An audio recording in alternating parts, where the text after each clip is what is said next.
What's up, guys? Welcome back to the channel. As always, I'm your co-host Donovan Quick, and today we're going to be breaking down Tua Tagovailoa's new look. You know, as you guys know, he lost a whole bunch of weight this offseason, trying to slim down to get a little bit faster. But we're going to go through, his entire process throughout his career in the NFL, and why or why not this weight loss means something. Does it affect him? Does it affect the Dolphins? Does it affect his contract situation? So we're going to get into all of that. So sit right there, sit tight, make sure you like, subscribe, and ring that bell, get notifications for our videos. We're going to get right into this. So Tua, when he first came into the league, 6'1", 205, not a very big person, right? But the thing is, he was never able to really put on any weight or train any real part of his body because he was focusing so much on getting his hip right. If you guys follow Nick Hicks, his trainer from Perform in Davie, he posted all about, Tua's offseason workouts the first few years that he was in the league. In the first couple off seasons after, being a pro with Brian Flores, he never really had the time to do anything else but work on his hip and get his hip better. So the first offseason he was really able to try and attack his strength was the offseason going into the Mike McDaniel era. So when you get in the Mike McDaniel era, now you have Tua. He's, a little bit more athletic, but he took a whole bunch of hits, got some concussions. He went from probably like 205 to somewhere around 210, 215. And he took a whole bunch of hits, got a few concussions, and it just didn't work out, right? So then you go into last offseason. Last offseason, they worked on jiu-jitsu. They wanted him to put on a whole bunch of weight so he can absorb the hits better and make sure his head doesn't constantly hit the turf when he's falling. He had to relearn how to fall, and that's what jiu-jitsu taught him. And as far as I know, I think he's still doing jiu-jitsu now. It's not something that I think he stopped doing. And then, he just was a little bit slower last year. He had the strength. He had a little bit of mobility, but not as much as the year prior to that. And so he wants to get some of that back. And having played his first full season in his NFL career, that gave him the confidence to go ahead and drop a few pounds. He's dropped 15 to 20 pounds this offseason and is back down to 215, 220. He was all the way up to 235, 240 last year. Now he's back down to 215, 220, and he's looking good. Now, given I haven't seen him play football yet, but last time we saw him at this weight, he was electric. He was able to go out on the run, make the proper throws, and just sling it and be mobile and run people over.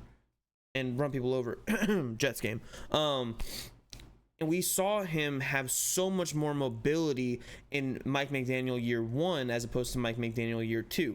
That had to do with his weight, and that was the goal, was to drop that weight so he can become more agile. And so what does this mean for Tua? Should the Dolphins be concerned with him maybe getting injured again because he lost the weight that helped him absorb all the hits he took? And I'm going to run you through his injury history during his career in the pros. First injury, finger injury, hitting it off the helmet in practice. Second injury, finger injury, hitting it off the helmet in practice. Third injury, concussion. Fourth injury, finger off the helmet. Fifth injury, concussion. Sixth injury, concussion. His entire career has been 2 injuries in the pros, minus his ankle injury in college, minus his hip injury in college. In the pros, his only injuries have been the finger injury where he's hitting someone in the helmet when he's trying to make a throw, or the concussions. And now the jiu-jitsu, I believe, fixed the concussions, right? He's no longer hitting his head off the turf. It helped him relearn how to fall. It really did. You saw it last year. In the beginning of the year, everybody was watching like a hawk, like, oh, let's see this jiu-jitsu training. And we saw it.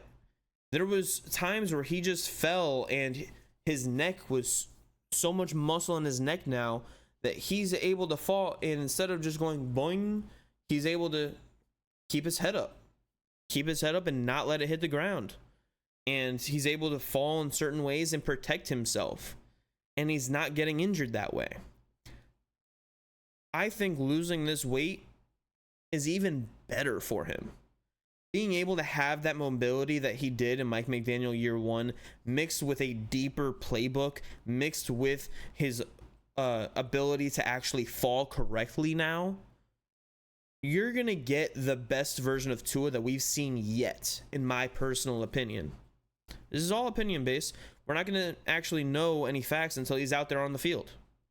This is my projection of what I think is going to happen.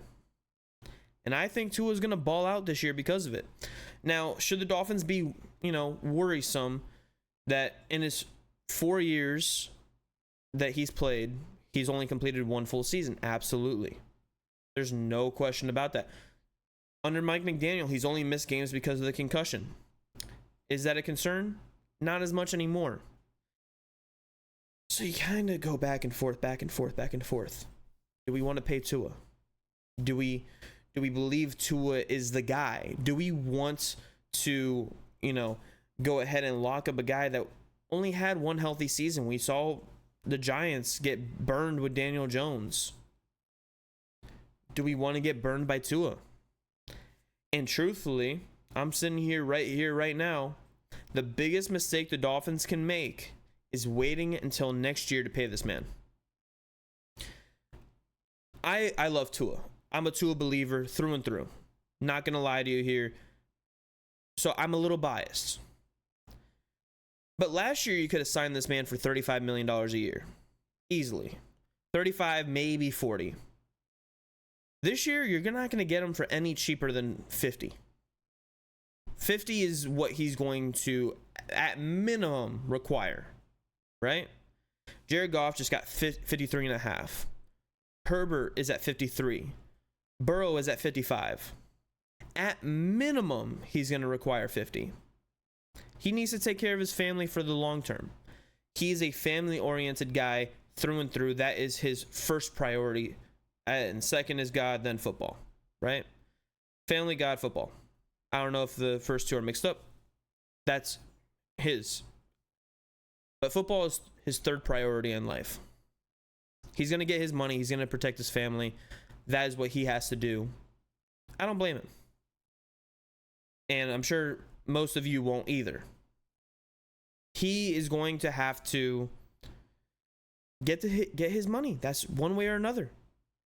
Now, the Dolphins could technically just pay him $25 million this year, franchise tag him, probably pay him $30 million next year, and then, sign him after that.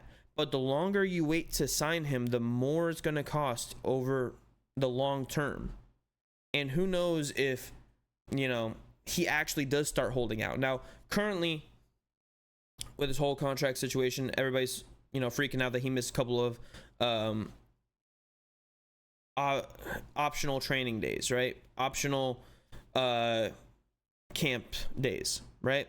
He missed them because he's traveling back and forth between California and Florida with his quarterback coach. His quarterback coach is in California.